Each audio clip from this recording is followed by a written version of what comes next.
Buenos días, os doy la bienvenida a esta primera clase virtual, a esta nueva forma de dar clase en estos días.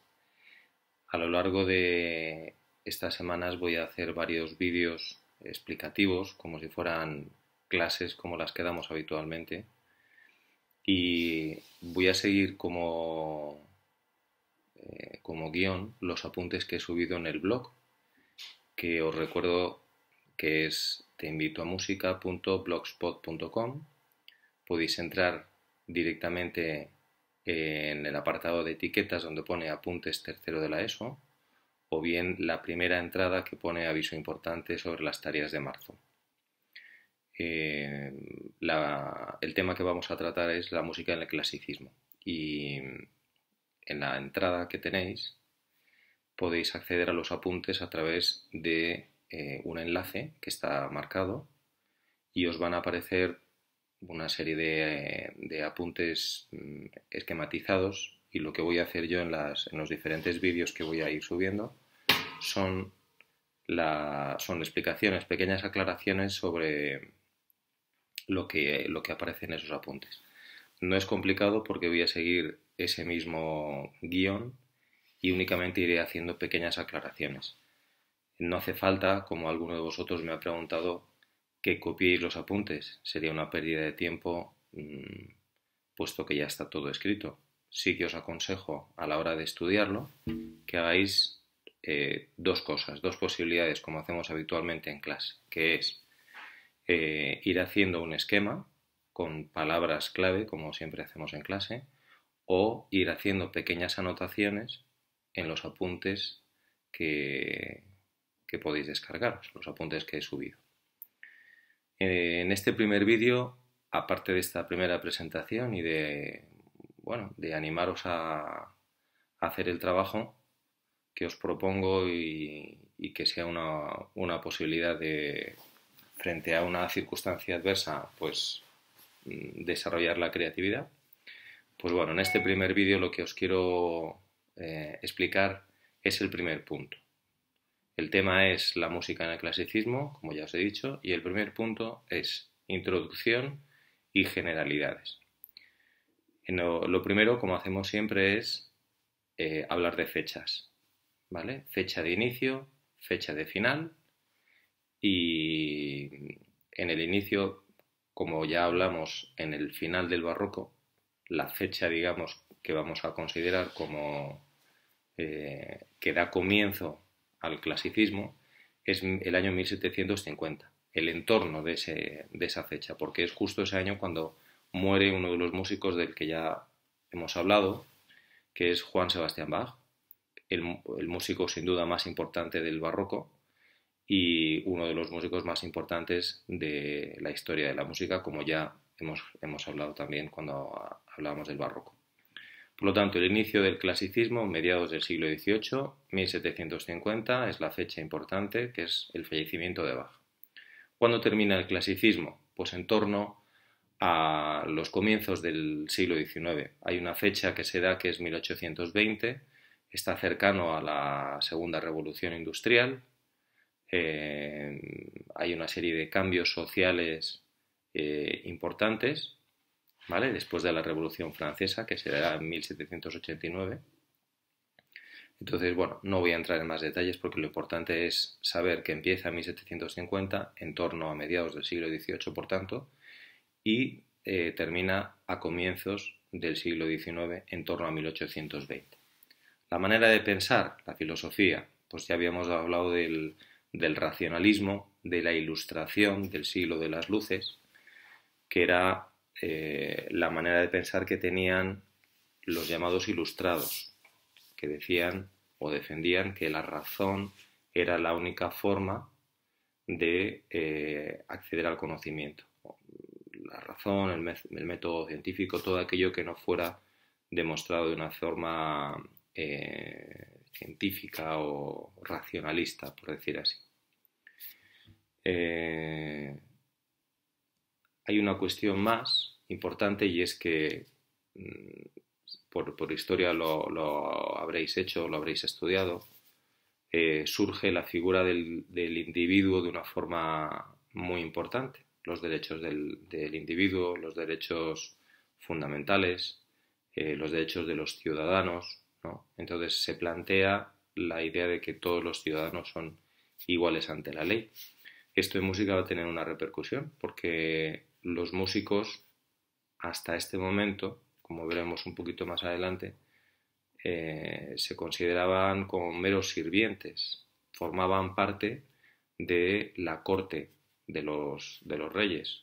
Hay un ejemplo muy curioso con Haydn, un músico del que hablaremos más adelante, que forma parte de la corte del príncipe Esterházy, es un príncipe húngaro, austrohúngaro, y Haydn es músico, el maestro de capilla de este príncipe.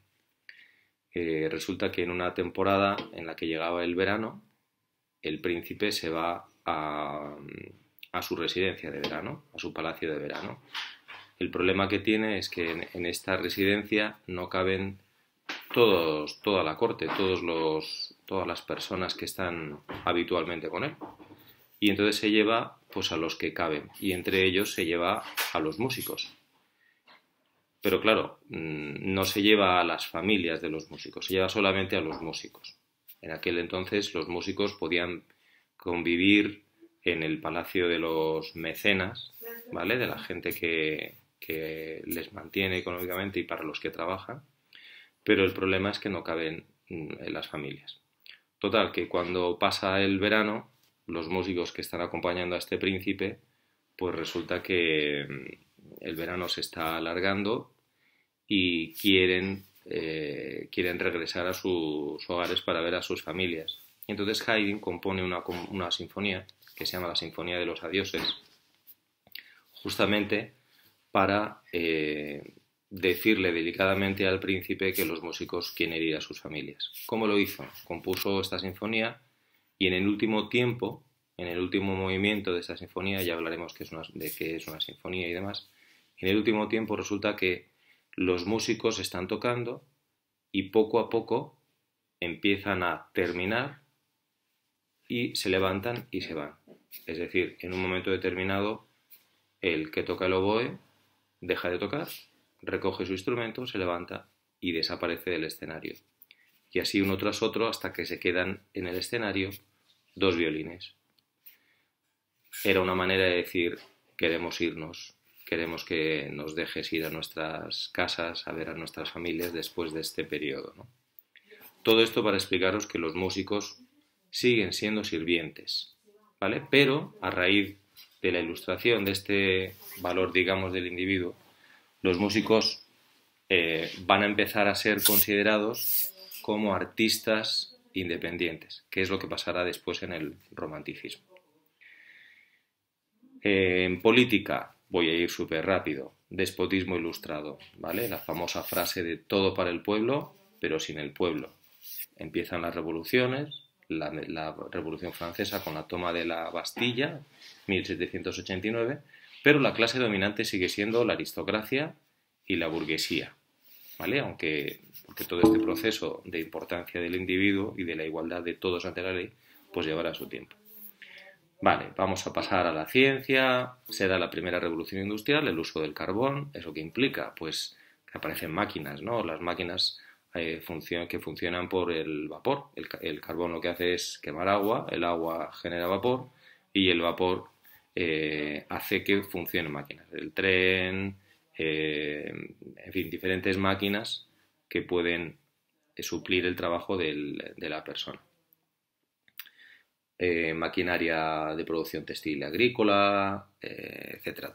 Pues todo lo que, por ejemplo, se resume o aparece con bastante crudeza en ciertas novelas de comienzos del siglo XIX,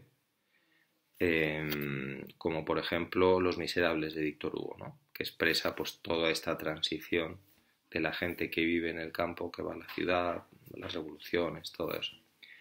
En el arte volvemos al neoclasicismo, volvemos de nuevo, como en el Renacimiento, a mirar a la cultura griega y romana. Por lo tanto, ¿qué se va a buscar?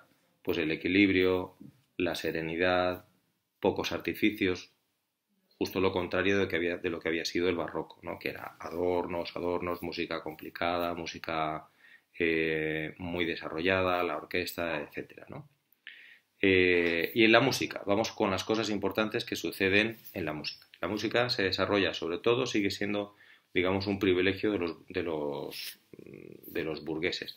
Ya no solamente de la aristocracia, es decir, de la gente que está en el poder, sino también de los burgueses, es decir, la gente que tiene su oficio, que gana un dinero y que quiere acceder a la música, pues como accedían los nobles. De esto ya hablamos cuando decíamos que la ópera se desarrolla y empieza a abrirse a todo el público, por eso abren nuevos teatros, nuevos auditorios, y esto pasa también con la música, ¿vale? Entonces ya los burgueses, es decir, la gente que no es noble pero que tiene capacidad adquisitiva, quiere poder tener acceso a la música, quiere poder tocar un instrumento, quiere poder ir a un concierto, quiere poder disfrutar de un concierto pues casero hecho por él y por sus amigos, o quiere empezar a recibir clases, ¿vale? Mozart, de hecho, en algunos momentos de su vida tuvo que ganar dinero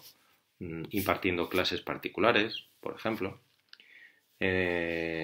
Siguiente punto es: el compositor es importante, pero a la vez se considera como un sirviente para la burguesía, lo que os acabo de comentar de Haydn, ¿no? Que es un músico, es un artista, pero sigue estando dentro de lo que sería la servidumbre de la aristocracia.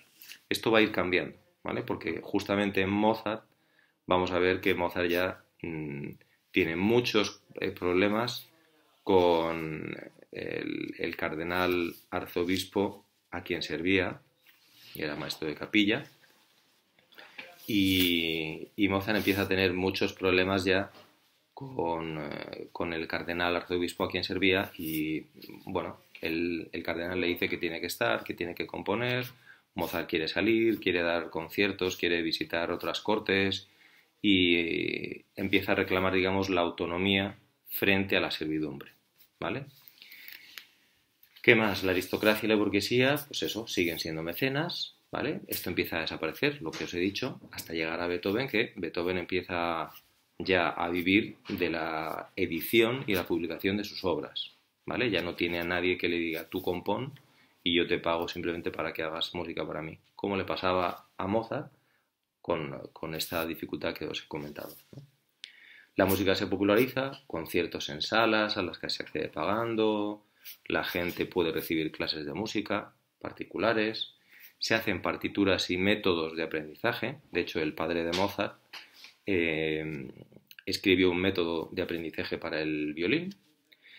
El centro musical es Viena, ¿vale? La capital musical en donde se desarrollan todos los cambios más importantes va a ser Viena, y de hecho el conjunto de estos tres músicos, que son Haydn, Mozart y Beethoven, se les va a llamar como la primera escuela de Viena, ¿vale? Es un grupo de tres compositores, los tres vivieron en Viena,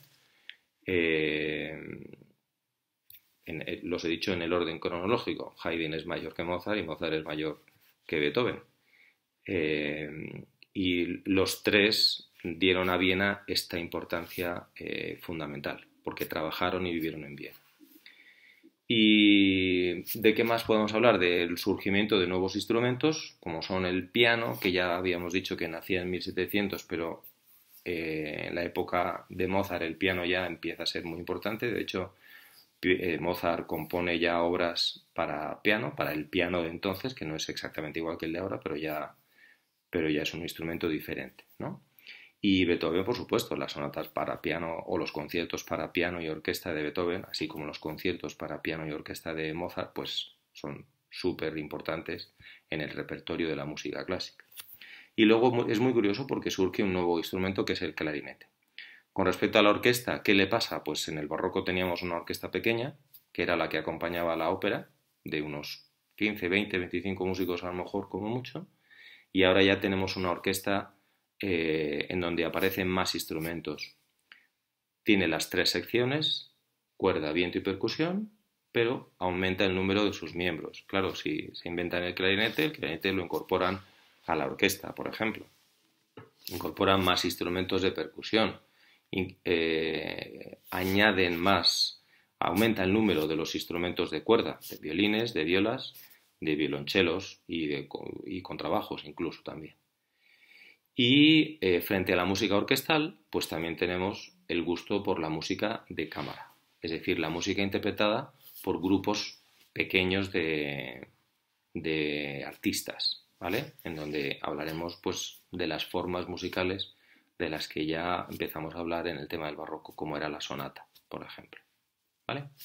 Bueno, pues este primer vídeo como introducción. Espero que os sea claro. Si tenéis cualquier duda, cualquier cosa que no quede clara, etcétera, podéis poneros en contacto conmigo a través del blog, que hay un apartado en donde pone justamente eso, contacta con Paulino Carrascosa, o a través de las direcciones de correo electrónico que ya os he dicho en varias ocasiones, que son pcarrascosa@educa.madrid.org, y la otra que es pcarrascosaj@gmail.com.